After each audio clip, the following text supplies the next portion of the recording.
ঠিক এই মুহূর্তে পররাষ্ট্র মন্ত্রণালয়ে ব্রিফিং করছেন পররাষ্ট্র উপদেষ্টা তৌহিদ হোসেন। আমরা সরাসরি তাঁর বক্তব্যে চলে যাচ্ছি।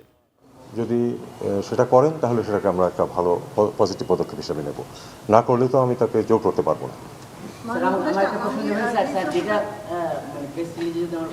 তারা বলেছে যে এক্সট্রিমিস্ট এলিমেন্ট এখানে একটা ফার্স্ট নেগেটিভ তৈরি করার চেষ্টা করছে।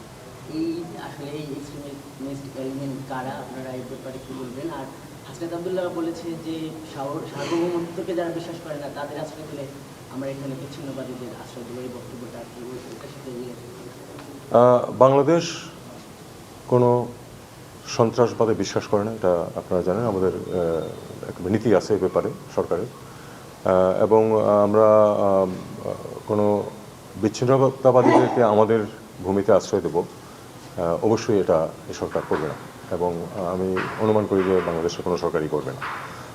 এটা একজন অ্যাক্টিভিস্ট রাজনীতি করেন, উনি বলতে পারেন, কিন্তু সেটা সরকারের অবস্থান অবশ্যই সেটা না।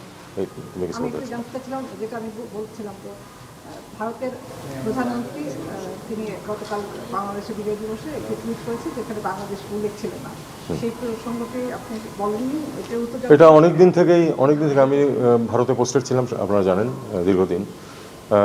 তারা সবসময় এই মুক্তিযুদ্ধে আমাদের ভূমিকাটাকে খাটো করে দেখানোর চেষ্টা করে, এবং তারা এটাকে কলকাতায় যেমন এটাকে ওই অন্যভাবে পালন করে, তাদের ওই যে ইস্টার্ন কমান্ড দিবস হিসাবে পালন করে, কারণ তারা তা মনে করে যে তারা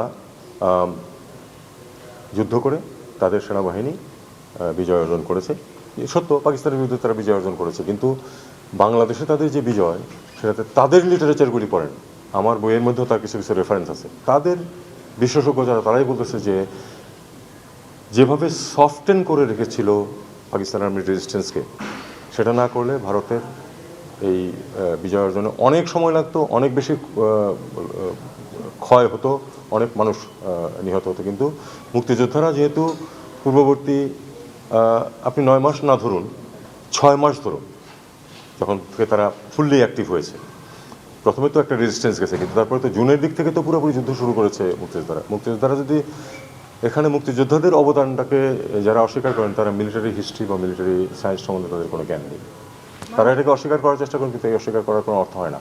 মুক্তিযোদ্ধাদের সহায়তা ছাড়া তারা এই বিজয় অর্জন করতে পারতেন না। ম্যাক্স, দেশের সবচেয়ে শক্তিশালী 52.5 এন গ্রেডের পিসিসি সিমেন্ট।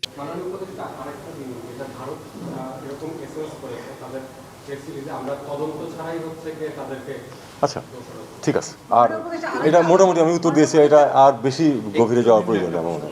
জনাব তারেক রহমান 25 তারিখে আসবেন, এরকম একটা সংবাদ আমরা পাচ্ছি। জি, উনি কি অফিসিয়ালি ট্রাভেল ডকুমেন্ট চেয়েছেন কিনা? গতকাল রাত পর্যন্ত চাননি, এটুকু আমি বলতে পারি। ঠিক আছে, ইউরোপীয় ইউনিয়ন অবজারভেশন টিম পাঠাচ্ছে ইলেকশনে, এটা মানে অফিসিয়ালি আমরা চেয়েছি এবং তারা পাঠাচ্ছে। ডেভেলপমেন্টটা কবে হবে?